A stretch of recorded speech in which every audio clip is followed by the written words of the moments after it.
RJD party का फैसला है कि सनम महला यानी मुकेश सहनी को मात्र 20 सीट दिया जाएगा।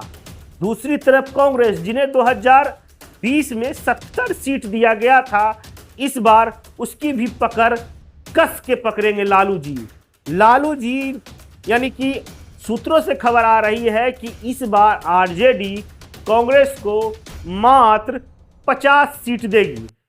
लालू यादव झुकने वाले नहीं हैं, ना ही तेजस्वी यादव झुकने वाले नहीं हैं, क्योंकि सूत्रों से खबर आ रही है वीआईपी पार्टी के जो नेता हैं, जो सनम महला मुकेश सहनी, जो ताल ठोक रहे थे कि 8 सीट चाहिए, नहीं तो हम बिहार में 243 सीटों पर निर्दलीय चुनाव लड़ेंगे। यानी कि वीआईपी पार्टी अकेले दम पर बिहार में चुनाव लड़ेगी अगर उन्हें 60 सीट और डिप्टी सीएम पद नहीं मिलेगा तो। दूसरे तरफ कांग्रेस भी अपना दावा मजबूत कर रही है कि भैया हमें पिछले बार 70 सीट मिला था, इस बार तो हमें और जोर लगाएंगे और सीटों की संख्या और बढ़ाएंगे। मगर इस बार ना तेजस्वी झुकने वाले हैं, ना लालू यादव जी झुकने वाले हैं, क्योंकि उन्हें लगता है अगर इन लोगों को ज़्यादा सीट देंगे तो हमारी संख्या घट जाएगी, क्योंकि इन्हें लगता है कि गठबंधन में जो लोग हैं, यानी कांग्रेस हो जाए, वीआईपी हो जाए, वाम दल हो जाए, इनकी पकड़ थोड़ी कमज़ोर है। अगर ज़्यादा सीट इन्हें देंगे तो यह लोग बेड़ा गर्द कर देंगे, यानी कि जितना सीट देंगे उसके हिसाब से यह लोग जीतेंगे नहीं। इसीलिए इस बार सीट जो संख्या है यह लोग सोच कर बांटेंगे। मतलब कि आप समझिए कि दम वीआईपी पार्टी भर रहा है कि मुझे 60 सीट चाहिए, मगर सूत्रों से खबर आ रही है कि वीआईपी पार्टी को, सनम महला को मात्र लालू जी 20 सीट देने पर विचार कर रहे हैं। जी, खबर मीडिया डोमेन में यही चल रहा है कि आरजेडी पार्टी का फैसला है कि सनम महला यानी मुकेश सहनी को मात्र 20 सीट दिया जाएगा। दूसरी तरफ कांग्रेस, जिन्हें 2020 में 70 सीट दिया गया था, इस बार उसकी भी पकड़ कस के पकड़ेंगे लालू जी।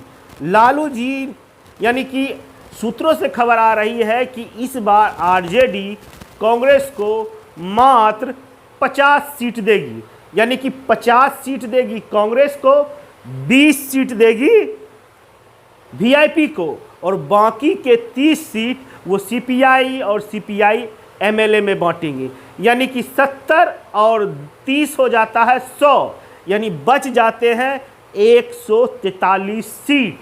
जी, यानी कि राजद इस बार बिहार के 243 सीट में से 143 सीट पर अपने उम्मीदवार उतारने वाले हैं, ताकि वह ज़्यादा से ज़्यादा सीट जीत सके।